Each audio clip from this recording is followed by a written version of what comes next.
Well, good afternoon, everyone. So, my topic is on the use of reproductive technology in the emerging sheep industry. So, specifically, we'll talk about the importation of genetics, the use of AI, the use of embryo transfer, and some more advanced technologies such as the use of sex-sorted semen, GIVIT, and IVF. Where possible, I'm going to try and use examples within the dairy sheep industry that we've experienced. Obviously, for us, it's a significant increase in activity for us this year, so I can't really report on a lot of what's being achieved this year in terms of results, but we have had, over the last couple of years, quite an exposure to dairy sheep, and so I'm going to try and report as much of that as I can. We also involved, in fact, mainly involved with cattle, sheep for meat and wool production, dairy goats and pigs. So we kind of call on a lot of the experience, the infrastructure, skills and facilities that we use for those species and applying it to the dairy sheep industry. So to put the use of reproductive technology in a bit of context, there's a very classic formula for genetic gain, which I'll step through to show you where reproductive technologies really fits. So the formula for genetic gain is genetic variation, which of course is a lot of genetic variation in the dairy sheep sector, times selection intensity, otherwise known as selection pressure, times selection accuracy over generation interval. So the use of AI and ET specifically has an effect on selection pressure or selection intensity, able to use superior males and females more extensively into the industry. It also, but to do that, the selection has to be accurate, and I'm not proposing to get into any of that. There's a lineup of very, very good speakers following me about genetic programs, and we've already had some from France. But obviously, if you're going to spend money on reproductive technology, you've got to know that you're using the right animals. Reproductive technology also leads to higher selection accuracy by way of linkage between flocks and getting more progeny from individuals. We're using GIVIT to, and I'll talk a wee bit more about that later, to shorten the generation interval. So the importation of genetics, middle of last year, MPI issued new input health standards which enabled new conditions to be negotiated to import sheep germplasm from scrapie infected countries, and now there are operating protocols from the UK, France and Canada. The New Zealand dairy sheep industry will get a major boost from that. It's also good that in general terms sheep semen and embryos survive cryopreservation well, so that makes the importation of genetics through that means very, very viable. So ABS is a part owner of a subsidiary in the UK, AB Europe. So we've been heavily involved recently of collecting through in approved facilities in Europe sheep and goat semen and embryos for importation to New Zealand, and they have licensed facilities there for ram semen and embryos, and it's a huge advantage for us to have a close connection, working relationship with a company up there in relation to the logistics of moving these products to New Zealand. Just to emphasise, lead-in time is long for these projects, so need to be well ahead of the game. So the AI, the process involves rams being collected. They can be collected on centre for fresh or frozen semen, or on farm for fresh use straight away. The semen may be imported or shipped to several farms after collection. Ewes are synchronised using CEDARS and PMSG, that's our program in New Zealand, and AI occurs at a fixed time. So AI may be cervical in the case of fresh semen, or laparoscopic in the case of frozen, and laparoscopic may be also fresh. This is results reported from France, and you can see there the conception rate is around high 60%, low 70% in the case of hoggets, and lambing percentages are what you'd expect from that age group. They're slightly higher in hoggets. The semen in this program is all reported to be fresh, used within 8 hours, and 300 million cells per straw, which is a relatively high dose. It's all done cervically. So majority of our work is done with frozen semen laparoscopically, and over the last year or so we've inseminated 774 dairy type ewes, or with dairy type semen. The conception rate to that frozen semen at fixed time AI to the 1 AI is 68%, which is and for us very acceptable, and the lambing percentage from the ewes inseminated has been 171 for adult ewes and 146% for hoggets, which is again quite consistent with what you'd expect from that age group. So the advantages of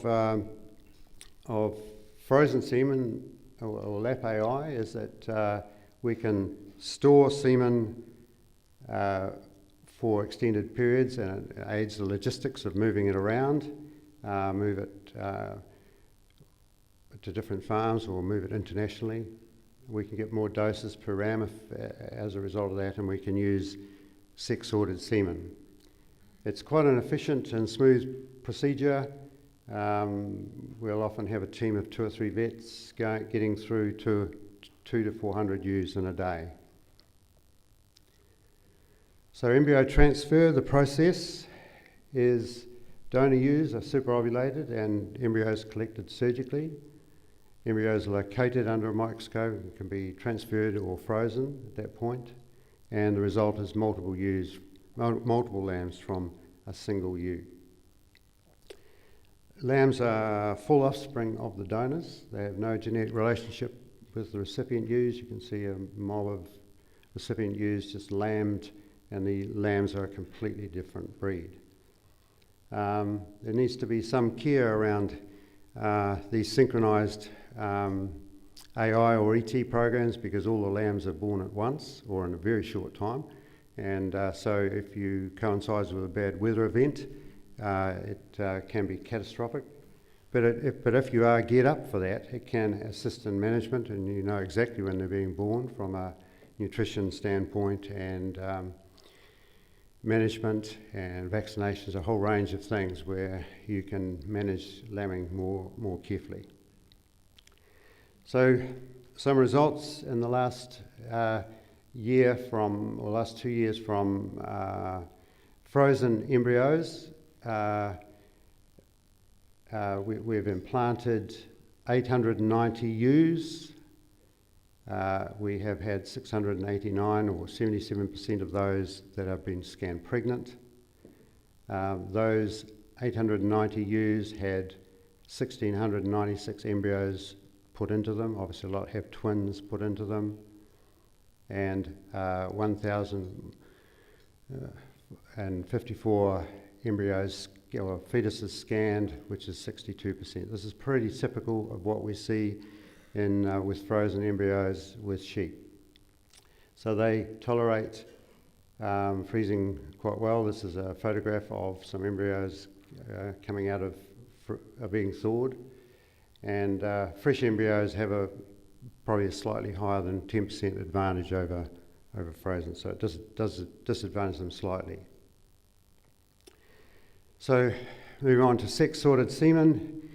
Sex-sorted semen is available. There's one technique. There's a lot of claims to future options and some what we'd call false claims to in the past to other methods, but as far as we're concerned, there is only one method that's viable. It's very effective, but it's quite costly, and it does affect fertility. So this is, you can see six machines. These machines are set up at our facility in Hamilton. They're not operated by our staff, but it's situated at the same location. And you can see the semen is being sorted through these machines, and this is a representation on the screen, large screen, where that there is the population of the desired sex. In this case, it's female, and that represents the two peaks, the female and male fraction. So in the case of dairy sheep, there would be more ewe lambs and more ewe lambs from bedded dams. Does offer some opportunities. So we've done a little bit of research or some trials on the use of it in sheep. So we did the first bit of work we did last year, and to step you through this, where we had some fresh sex semen, we had some frozen sex semen, and then as a control we had frozen non-sex semen. So that's the number of ewes that we inseminated from each group, and this is the pregnancy rate: 48% with the fresh sexed, 33% with the frozen sexed, 70% with the non-sexed, which is what we'd normally get. So it obviously depresses, in this case it depressed conception rate. The lambing percentage at 152 for the fresh was similar to the control, and 120% with 27% with the frozen. So of the lambs born in the case of the fresh sexed, 100% of the lambs were ewe lambs, 92% in the case of the frozen. It's probably just a normal variation, and as you'd expect, around half of the lambs were female and the non-sorted. The company actually only claim 87%. This was quite a lot higher, so whether that's consistent or not, but generally it's what we see, a very, very reliable technique. We've repeated this this year with 300 ewes. Our non-return rate looks very, very much improved, and we're expecting that because there's been quite a lot of improvements of how we've done it. And we're also looking hard at the dose, because it's the cost of sex-sorted semen relates to dose, because it's charged out on how much is done. So we're looking at bringing the dose down to 1 million in the case of fresh sorted semen, and down to 3 million in the case of frozen. So we've also used sex-sorted semen in embryo transfer, and in this case we've had 15 donor ewes that have been inseminated with sex-sorted semen, and 11 ewes unsorted at the same time. The semen was 4 million fresh in the case of the sorted, and 100 million fresh, which is our normal approach with donor ewes unsorted. Fertilisation rate was very similar, and the number of embryos per ewe, 11 and 7, was quite similar. These were East Frisian ewes. So the use of juvenile IVF and ET is something which may be of interest and future relevance. It's reported, Kelly in South Australia have done a lot of work with this, and getting around 6 lambs born derived from donors that are 6 to 8 weeks old. We're using it in calves and getting very good results. The application in calves, which may eventually become the type of application in sheep, is where the selection is for a single gene. So the gene is able to be identified at birth, and they can make, tighten generation interval with with using donors at a young age. Also just point out IVF in general. IVF is what we use with all our most of our embryo work in cattle now, and it has advantages in sheep. With GIVIT, as I've just talked about, more embryos per ewe. It's a less invasive procedure. It's done with a laparoscope. It can be done repetitively, and it can be done with pregnant ewes. It seems to work particularly well with milking sheep. So, in conclusion, the sheep industry is at a formative stage. There are some very good